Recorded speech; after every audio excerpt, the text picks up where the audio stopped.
अपनी ऑफिस की जूनियर महिला एम्प्लॉय के साथ जिस दिन भी मेरे भाई आपने शारीरिक संबंध बना दिए, उसी दिन आप 3 जगह से कुपात्र हो जाते हो। 3 जगह से मां लक्ष्मी यही बता रही है। श्रीमद् भगवत पुराण 8वां स्कंद समुद्र मंथन के दौरान कुपात्रता के लक्षण मां लक्ष्मी बता रही हैं। चूंकि आप जानते हैं मैं हर वीडियो में प्रमाण दिखाता हूं, जो दुर्लभ प्रमाण होते हैं। ये तो सार्वजनिक प्रमाण है, आपको प्रमाण बताऊंगा। पहले बताता हूं 3 जगह से कुपात्र कहां से हो जाते हो। सबसे पहले अपने कर्म क्षेत्र से, वर्क प्लेस से, जिस क्षेत्र से पैसा आता है, जिस क्षेत्र से आपका घर चलता है, आपके बच्चे रोटी खाते हैं, आपकी पत्नी रोटी खाती है, आपकी मां रोटी खाती है, वो क्षेत्र दूषित कर दिया। दूसरा ये है कि अगर आप जूनियर एम्प्लॉइज के साथ रात भर गंदी चैटे, अश्लील चैटे करते हो, तो आपने वो पद भी दूषित कर दिया। तीसरा, लक्ष्मी से कुपात्र हो गए आप।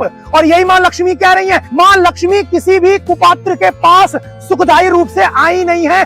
जो व्यक्ति कुपात्र है, अंत में वो दुख उसको मिला है। उस मां लक्ष्मी की वजह से सब कुछ लोन में चला गया, या तो प्रॉपर्टी चली गई, शून्य हो गया। क्योंकि मां लक्ष्मी कह रही है कि कुपात्र के पास मैं नहीं आ सकती। और समझिए, आप 3 जगह से कुपात्र अब हो गए। आप समझिए, समुद्र मंथन के दौरान मां लक्ष्मी का जब प्राकट्य हुआ, दुर्वासा ऋषि खड़े हैं। दुर्वासा ऋषि सोच रहे हैं कि मां लक्ष्मी मेरे पास आ जाए, मुझसे विवाह कर ले। नहीं आई। क्यों? क्योंकि मां लक्ष्मी कह रही है आप जो हैं क्रोधी हैं, क्रोधी के पास मां लक्ष्मी नहीं आते। आगे बढ़ी, शुक्राचार्य खड़े हैं। शुक्राचार्य का संग अच्छा नहीं है, इसलिए मां लक्ष्मी ने विवाह नहीं किया। जिसका संग अच्छा नहीं है, मां लक्ष्मी नहीं आएंगी। तीसरा कौन है? इंद्र।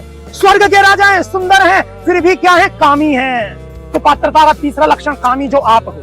ठीक है। और हैरानी होगी, जिससे विवाह किया नारायण भगवान से, वो पेड़ के नीचे लेटे हुए हैं, वो गए नहीं, क्योंकि वो पात्रवान है। जब आप पात्रवान हो जाओगे तो चीजें आपके पास स्वयं चल के आएंगी, आप नहीं जाओगे। प्रेमानंद जी महाराज के पास लोग स्वयं चल के आ रहे हैं। लोग विराट कोहली के पास जाते हैं, विराट कोहली प्रेमानंद जी के पास आता है। ये पात्रता की प्रमाण है, आप समझिए। उनको गाड़ी चाहिए, उनके पास एक भी गाड़ी नहीं है, फिर भी महंगी से महंगी गाड़ी आएगी। ये मां लक्ष्मी की कृपा है। आप समझिए, आप कहते हो हमारे रिलेटिव ने घर खरीद लिया, गाड़ी खरीद ली, ये मां लक्ष्मी की कृपा है। अरे मेरे भाई बहन, वो घर गाड़ी किस्तों पे, लोन पर आया है। ये इस चीज का प्रमाण है कि किस्त पर गाड़ी आ रही है, लोन पे गाड़ी आ रही है। इसका मतलब लक्ष्मी का अभाव था, तभी किस्त पर, लोन पर गाड़ी ली है। अगर कृपा होती मां लक्ष्मी की तो किस्त पे, लोन पे नहीं आती। आपके पास मां लक्ष्मी आ भी गई और आप कुपात्र हो तो दुखी ही रहने वाले हो। और आपने क्या किया? जूनियर महिलाओं के साथ संबंध बना लिए। मां सीता भी यही कह रही है। रावण मां सीता को लंका में ले आया। आप देख लीजिए, रावण कुपात्र है, रावण के अंदर अहंकार है, कामी है, क्रोधी है। और जिस दिन से मां सीता लंका पहुंची है, उसी दिन से लंका का विनाश हो गया।